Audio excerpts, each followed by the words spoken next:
Well, it's a live look at downtown Manchester, New Hampshire. A lot of people worried that there'd be a lot of white stuff in the air right about now, depressing turnout, but that did not turn out to be the case. In fact, the Secretary of State in New Hampshire believing we will have record turnout when it's all said and done.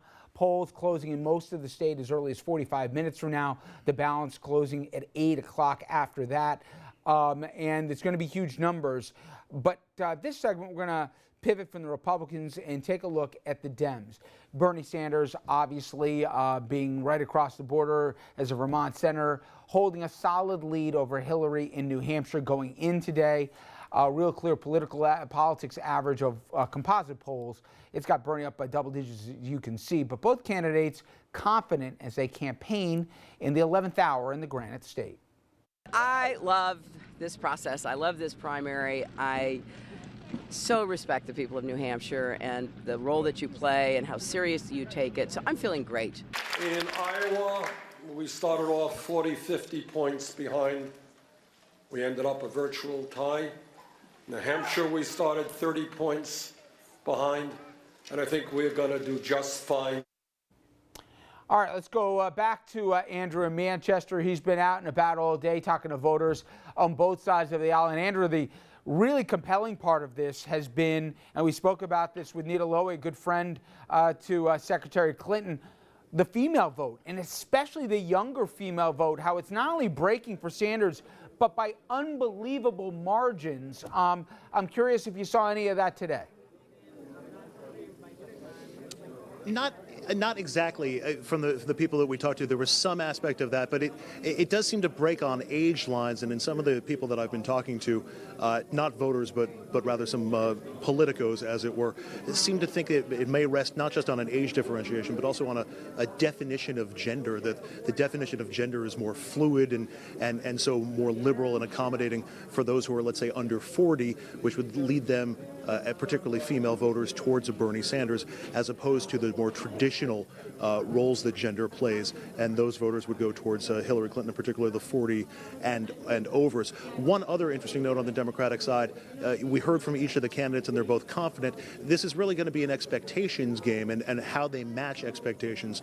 Bernie Sanders is now the favorite in this race. If it's a single-digit win for Bernie Sanders tonight, that may not match the expectation of a big blowout that a lot of people were expecting, whereas Hillary Clinton, it's just the opposite. If she can come in within a single-digit deficit to Bernie Sanders, she can claim victory, whereas if it's 10 points or more, it'll be harder for her to do that. Now, of course, the Clintons have been pulling out all of the stops. We've seen Hillary, we've seen Bill Clinton, we've seen Chelsea Clinton, we even saw Ted Danson and Mary Steenburgen out on the trail today trying to do their best to rally support for Hillary Clinton. But it seems like late deciding voters that we talked to, they may be leaning towards Bernie Sanders, and we got a sense of that from the Sanders supporter that you'll hear from in just a second, and it was more of a long-term support for Hillary from the Hillary supporter we spoke to. Take a look.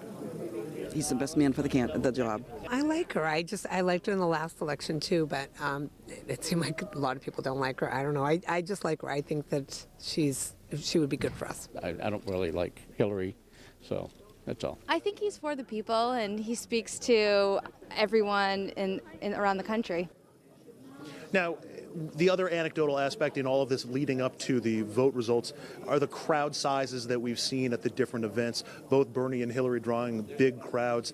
The Sanders contingent tended to be a little bit bigger and a little bit more enthusiastic at the different places that we saw. He even had a big concert last night. He really is playing towards that youth vote. So you mentioned gender rich as being one of the differentiating factors. I really think it's going to come down more to age, and obviously we'll see in the numbers tonight, but the voters under 40 look like they're going for Sanders, voters over 40 going for Hillary Clinton.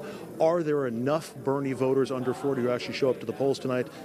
We'll see. I mean, the expectation is that he's got enough of those, plus some additional supporters as well, and of course the hometown advantage. Rich? All right, Andrew, thank you very much. Let's bring in Dominic Carter, political journalist and author. And Dom, a few things. One thing from the exit polling we're getting, income inequality, a huge issue for Democrats that are voting. Less of the anti-establishment than we're seeing from some of the Republicans, at least if you believe the exit polls. But the anger that the economy is not only going the wrong way for him, but too much of it's centered on the 1%. That's good news for Sanders. Whether that's enough to win a national campaign, we'll find out here. But it looks like it's going to be a good night for him. If I were a betting man, I would say it's definitely going to be a good night for Bernie Sanders. That's not breaking news. No, but you said the margin is single digits, double digits. Who can claim kind of an expectation victory? Now, I do believe that Hillary, at the end of the day, Hillary Clinton may have a good night. But, Richard, keep in mind that as of today, exit polls, 3 out of 10 voters went in not knowing who they were going to vote for. So the unpredictable factor is really up there, as you've been talking about night after night. Hillary, if you're a Hillary supporter, you got to hope that she can keep Sanders' victory to single digits, because it's a couple of days before the next primary or caucus, and you know what those headlines are going to say. Yeah. She is going to take a tremendous hit when it comes to momentum. We've already are starting to see the stories as it relates to Hillary Clinton. Oh, expect major shakeups with the campaign. Bill and Hillary are not happy. Major changes are coming.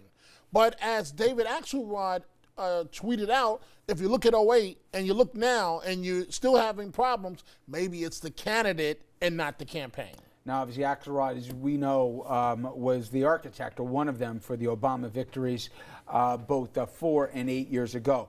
To that end, Dom, we're also getting a few other pieces of news. One is we expect next week, apparently, national Democrats are going to start turning on Sanders publicly. They're going to wait till, obviously, all the results are in with New Hampshire, and then before South Carolina and Nevada, they're going to start making their presence heard in that they're like, this guy's not ready for prime time. The concern is, in general, he'd hurt the party, especially the more people learn about him potentially.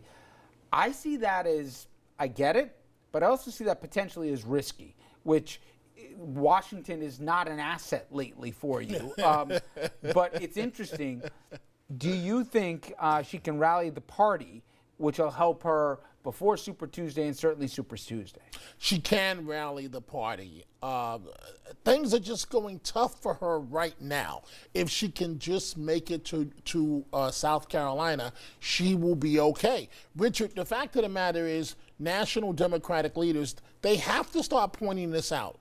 Because simply, I mean, with all due respect to Senator Sanders, you can promise pie in the sky. As you point out, how you're going to pay for it. Is it going to get past Congress? And we both know. The answer is no and no. The answer is, if you have socialists next to your name, whether this is fair or not, I'm not making judgments on it. Right. It's unprecedented to be elected as a president when you label yourself that way. Now, there's an interesting thing tomorrow. Al Sharpton and Bernie Sanders are going to get together in Harlem. Yes. Obviously, it's transparent what Bernie Sanders is trying to do. He's trying to expand from the youth enthusiasm, right, and the income inequality argument to I can have a voice with the minority population. Yes. Whether they buy it or not, I understand why Sharpton does it, right? It's an opportunity to get in front of the camera and be relevant. But it is interesting, the play nonetheless here. Could Sanders have an appeal to the African-American population in this country, kind of like a little bit the way Jimmy Carter did? I don't think so. And the reason why I don't think so, Bill and Hillary Clinton have spent years energizing, motivating, working with the black community. And the only reason why it was all bets off is because Obama came along, you know, the possibility of making history. But it is a good move for Sanders the day after his win in New Hampshire, if he wins tonight, to head to the mecca of the black community and come to Harlem, and all places, Sylvia's. That's the same place where Caroline Kennedy met with Sharpton. You know, when frankly, you gotta kiss the ring. Right. There's no other way to say this, Richard. When you're a major white politician, you come to Harlem, you meet Sharpton, and it happens at Sylvia's.